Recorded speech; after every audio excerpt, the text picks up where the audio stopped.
Hello everyone, কেমন আছেন সবাই? তো আজকে আমি যে ভিডিওটা নিয়ে এসেছি, এখানে আমি গিয়েছিলাম পূর্বাচলের একটা রিসোর্টে, নিঝুম পল্লী নাম। অনেকেই গেছেন হয়তো। তো এই রিসোর্টটা নিয়ে আজকে কথা বলবো। এটা রিসেপশন থেকে মেইন যে টিকিটটা কাটতে হয়, ওখান থেকে ঢুকে আমরা একটা প্যাকেজ নিয়েছিলাম, ডে লংয়ের একটা প্যাকেজ। তো ওটা নিয়ে আমরা এখান দিয়ে যাচ্ছিলাম। এইটাই এন্টার করতে হয় এই সাইড দিয়ে। তো এখানে যে অনেক সুন্দর একটা ডেকোরেশন করেছে গাছপালা, লতা পাতা এগুলা দিয়ে। তো সামনে আমরা ওখান থেকে দেখতে পাচ্ছি একটা চুলবুল পান্ডেকে। ও আমাদের ডিরেকশন দিচ্ছে যে ওইদিকে রিসেপশন। তো আমরা ওইদিকেই যাচ্ছি। রিসেপশন থেকে আমাদের ওয়েলকাম করেছিল একটা ওয়েলকাম ড্রিঙ্কস দিয়ে, যদিও সেটা খুব একটা ভালো ছিল না খেতে।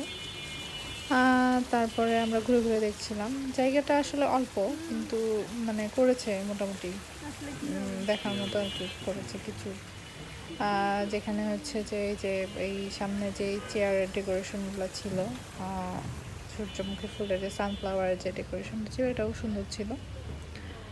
প্লাস ওখানে একটা ছিল, ওখানে একটা পুকুর আছে যেখানে আপনি মাছও ধরতে পারবেন। এই প্যাকেজের মধ্যে আমরা সবই পেয়েছিলাম, মাছ ধরা থেকে শুরু করে। আর ওখানে বোটও চালানো যায়, ওটাও আমরা নিয়েছিলাম। তো এই যে এখান দিয়ে গেলে, এর ভেতর দিয়ে গেলে এটা দেখা যায়। তো ওই যে দুইটা ছোট ছোট ঘরের মতো দেখা যাচ্ছে, ওটাই হচ্ছে ওই মাছ ধরে ওখানে বসে আর কি। 15 মিনিট না কত মিনিটের মতো যেন টাইম দিয়েছিল। এই যে খাবারটা খেয়েছিলাম, দুপুরের লাঞ্চটা আমাদের ইনক্লুড ছিল। আর এরপরে যে এখানে বসে একটু মাছ ধরেছি, তারপর একটু চা নাস্তা করেছি। এটা হচ্ছে আসার আগ দিয়ে। চাটা মোটামুটি ভালোই ছিল। এরপর এখানে একটা সুইমিং পুল ছিল। যেহেতু জায়গাটা অনেক নিরিবিলি, ওখানে তেমন একটা ভিড়ও হয় না, সো একদম পার্সোনাল সুইমিং পুলের মতোই ব্যবহার করা যায়। তারপর আমরা ওখান থেকে সরাসরি আমরা ঢাকাতে চলে এসেছি। এই যে আকাশটা অনেক সুন্দর ছিল।